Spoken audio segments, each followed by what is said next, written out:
Today, we're digging into NAR's recent financials. But first, what happens when a raccoon breaks into a liquor store? Send it! Okay, this is actually hilarious. So a raccoon broke into a liquor store and hit the whiskey and scotch. And here's how they found it. A raccoon broke into a closed Virginia liquor store and drank alcohol from the bottom shelves over the weekend. An animal control officer says the raccoon was found Saturday, passed out next to the store's toilet. The officer says the raccoon then sobered up after a few hours. Officials says they release him back into the wild. I thought that was hilarious. Yeah, well, in a few hours, lucky raccoon. It must metabolize really fast. Right? It doesn't process the sugar a little different. Didn't get some Gatorade and I know. an Advil and all the things. Did PETA show up? Yeah. That was hilarious though. Like, yeah, PETA, you are being that's animal cruelty. I mean, it broke in. I know. I'm just. Did it die? No, it sobered up and That's what it said. They set it free into the wild. Give it some coffee. Let it back outside. Yeah, gave it some I wonder coffee. if it's gonna like try and go back. Yeah, it gets It's all like, like. that was a good time. Maybe I'll. I was able to let go of stress for a few hours. Well, speaking of getting drunk, NAR is getting drunk on some financials here. So they released their reporting to Riz Media, and I did a little dive into it. Pretty surprised at some of the findings. One of the things that NAR said is that they anticipate member count to drop significantly. So they're projecting it to go down to 1.2 million. Keep in mind, it was about 1.5 million realtors back 18 months ago when they stopped reporting. Remember, they used to report all of their member numbers on their website, and then all of a sudden they just stopped doing it. This is like 20%. I was going to say that's a 20% hit. That's a punch in the mouth. It's a big hit. So let's take a look at some of the numbers. So they reported $360 million in revenue, which was down slightly from $358 million in 2023. So they took in $9 million less in member dues, but they did make up some of that delta through investment income. So all the revenue is member dues, right? No, not all. Some of it is, as they've noted, it is investment income. So they have investments that they've made that brings in income. Oh yeah, didn't they invest in like DocuSign or? They've invested in a lot. They still continue to do so. In fact, one of their top paid salaries is their technology officer. So here are some other tidbits that are interesting. Again, they've noted that they anticipate a significant drop in membership. Let's see. They paid out $76 million in salaries. They have 365 employees. So the employees at NAR $365 million well for seven. paid. That's a lot of money for 65 employees. They're What's that as an average of? Very well paid. Let's see. Yeah, what is that average? Yeah, that's a lot. So 76 million. 76 million. 365. Divided by 365. That's $200,000 on average. That's nuts. What? Wow. So some of the top executives at NAR make That's a mad cheddar pretty for penny. some of them. Let's see. Their CEO was paid $2.5 million. Oh my gosh. She was named CEO in August of 2024. And What? their other two top executives that were paid over $1 million was their Senior Vice President of Strategic Business Innovation and Technology, Mark Birschbach. He was paid $1.2 million. And their Chief Advocacy Officer, Shannon McGon, she was paid $1.1 million. The president of NAR, Kevin Sears, who recently stepped back, I think he's finishing his term and then he is out. He was only paid $357,000. Something ain't math in there, right? This is like a chief advocacy officer. Could I see a job description? Is the job description sit and chill on a beach? Chief Advocacy Officer, do you think that perhaps they're over-indexing on that position due to the recent turmoil? Yeah, I mean, I get it. Really, I'm teasing when I say that, but... I mean, yeah, this has to piss people off. Oh, It pisses okay, people well, off. It pisses me off. It gets better.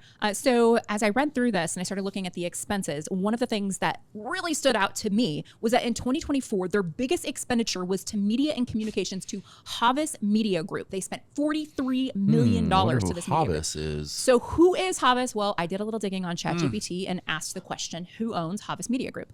And what it revealed is it's owned by Havas, the global communications and advertising group. And the largest shareholder is, I'm going to butcher this because it's French, Bolloré Group. Bolloré. And I said, all right, who is that? So the Bolloré Group is controlled by the Bolloré. You guys know how to pronounce that? Bolloré. I don't know. Anyway, Bolloré. my ignorance is showing. Sorry, I don't know French. Oh, it's not ignorance. Your lack of being able to speak French. So I guess they are one of the most influential business dynasties in Europe. They control media and advertising, logistics and transportation, batteries and energy. They have a vast media empire, and they have major political influence. Man. Where? In America? Worldwide. So Worldwide, okay. Havas. So then I asked it. 43 million just pumping into another French company. $43 million. And this is not the only media expenditure. We'll get to the second one next, which is much smaller, but another huge line item in their expenses.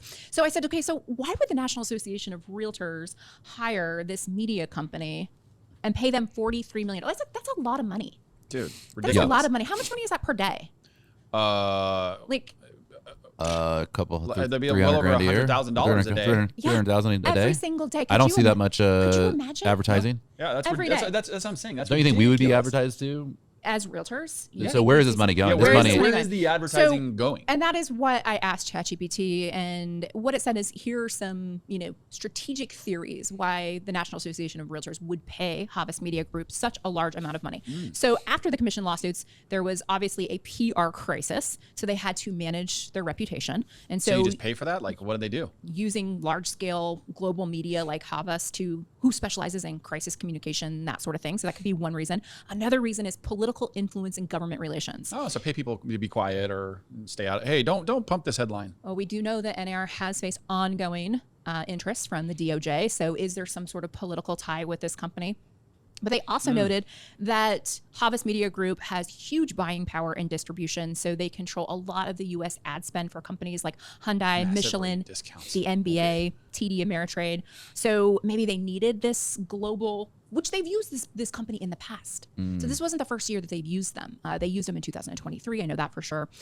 Maybe it was image repositioning after the settlement. Maybe it was protection of the Realtor trademark. Like, who's coming after that? I have no idea. Like, most realtors don't even know how to say Realtor, so I don't even know why someone else would want it.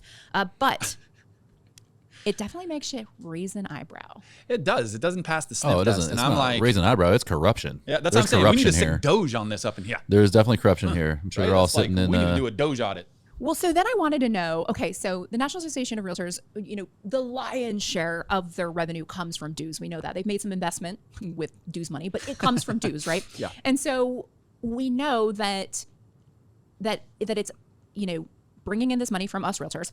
I guess the parallel is the ad spend compared to other major companies like Zillow, Redfin. And so ChatGPT did some research for me and gave me a comparison of how much money Zillow, for instance, spends on advertising. And the $43 million spent by NAR is much less than Zillow. Zillow had spent around $457 million in 2023.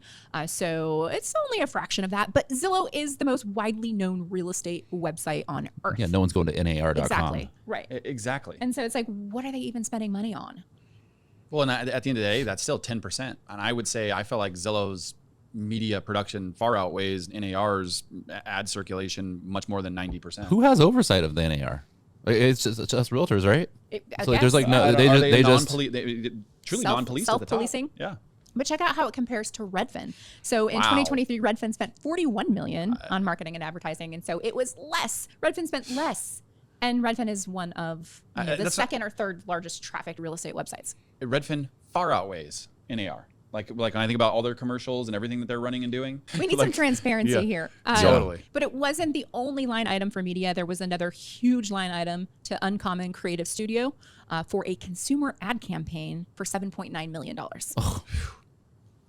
Almost $8 million for a consumer ad campaign? Like, I didn't see that. Did anyone see that? Nope. Well, it's new, and I have not seen it either. But they paid for it, so. And that just went to this Uncommon Creative Studio. I wonder how much of that 7.9 million went to like YouTube or like paid advertising, or is this just the actual commercial? Because I mean, the other 48 million. And not only that, like commercial advertising, we know because we've. Like it's not that we have the budget to play in an arena like this, but it's just not as expensive as it once was, right? Like you have all of these application TVs or where people are watching TV, et cetera, that it's just infinitely cheaper online when you do it. I mean, yes, I understand that they maybe have like a brand presence and being able to get discounts, et cetera, but when the discount, when what you're paying far outweighs the discount, why would you do it? That's what I'm saying. It just doesn't pass the sniff test. This sounds like a misappropriation of funds. It is definitely interesting, and those weren't the only expenditures allocated for advertising and promotion. There was another $37 million allocated to advertising and promotion. And so you add all of that up, and you're like almost at $100 million. So now we're at 25% of what Zillow's budget is. That gets 300 million visitors every single month. It is pretty insane. There's also 8 million for travel expenses. Oh. So now those guys that are, I mean, I guess that obviously For 365 employees. That's $22,000 per employee for travel inspection. If it so on average that's $2,000 a month. Where are you going? Yeah, which we know that they do a lot of events. Their executives probably All go 365 employees?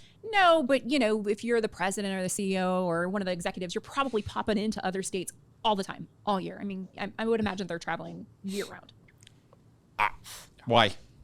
Not on coach, especially obviously. with Zoom and not flying coach and not staying at the Best Western. I think you could make an argument though that if you're leading that organization, you probably shouldn't be flying coach. You probably should travel nicely so you're well rested. Yes, I mean they're with their $3 I get it. $3 million $500 million in revenue that's being generated income as well. Yeah, I mean, their salary.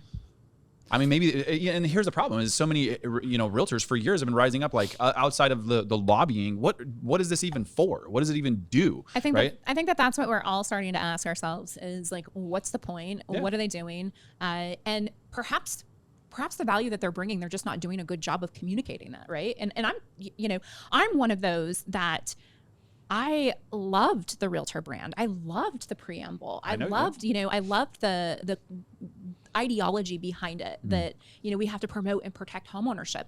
And I just think that somewhere along the way, because, I've been a Realtor now for over 2 decades, somewhere along the way, NAR lost its way. 100%. And they failed to innovate. They failed to communicate their value. If they are bringing value, like we as Realtors don't even know what that is. And I'm sad about it. Let alone the consumer. Right, like that's the crazy thing is all of this is, like you said, to protect and preserve homeownership. If that's what it's supposed to be for realtors, well, realtors are doing this about this private club and community that's only exists and important to realtors, but not to the consumers. When what we do and the product that we sell and bring to the community is all about the community, but yet the community doesn't know about it. Again, the math don't math. Something's not adding up. Final thought, Jay. I don't know. I think we need to. I would love to dig right into their financials and figure out where this money is going. And it's definitely not helping realtors. No, I mean that is a lot of money. We're what our reputation is next to a car salesman. Yep. Mm.